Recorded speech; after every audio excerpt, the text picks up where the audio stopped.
Lewisville got its name from Basil Lewis. He was one of the engineers, surveyors, is out here at that when Lewisville started becoming a town. And, you know, the people that originally came here, they were not like a lot of people that settled temporarily in certain areas. You know, they come in and sit down because it looks like farmland or whatever it might be, but they're not going to do anything except stay there for a period of time, try to make $1 or $2 and leave.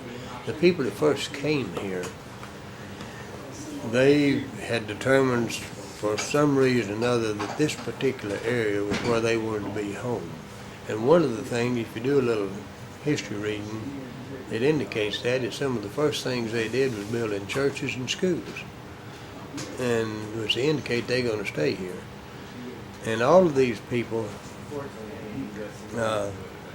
like I said some while ago, and I'm not just talking about my family, there's more people involved than he was, I'm sure. But they're doing things to benefit this area. That picture right there is the Booster Club of 1913. And the Booster Club, they had good road committees, they had the Booster Clubs. Today we'd call that probably the Chamber of Commerce. We'd call it, what those people were doing, they were doing things to benefit this particular area here.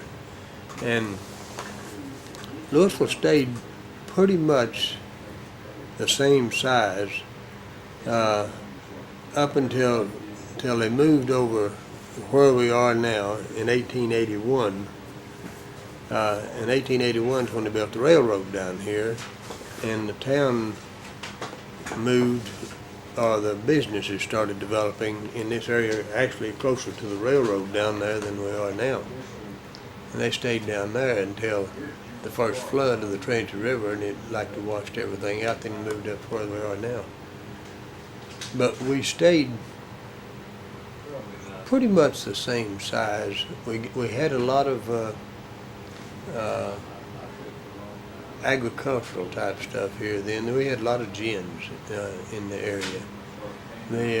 One of the things that helped all of that, at the end of the Civil War, there was 2 mustering out places, one in Jacksboro out here and then one in Richardson.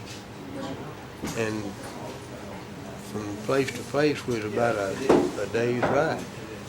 And people would stop here and they would see the cotton gins. They would see black land on one side, sandy land on the other, which was farming of any kind, and that's where we stood here.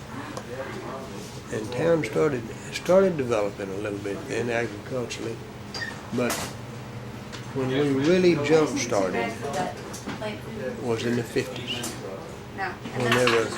There's 2 things happened then.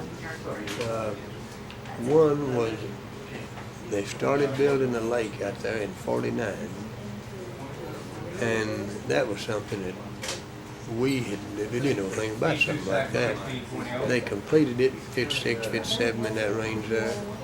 They also opened up Interstate 35 about the same time. That's when we here at Lewisville kind of jump started in growing.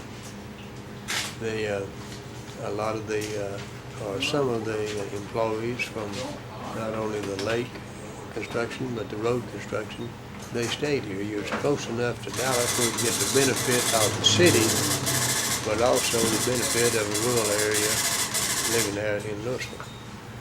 And fortunately, we've had people that were in position to make decisions that they directed the growth and the development as best they could, and we've turned into a pretty good city.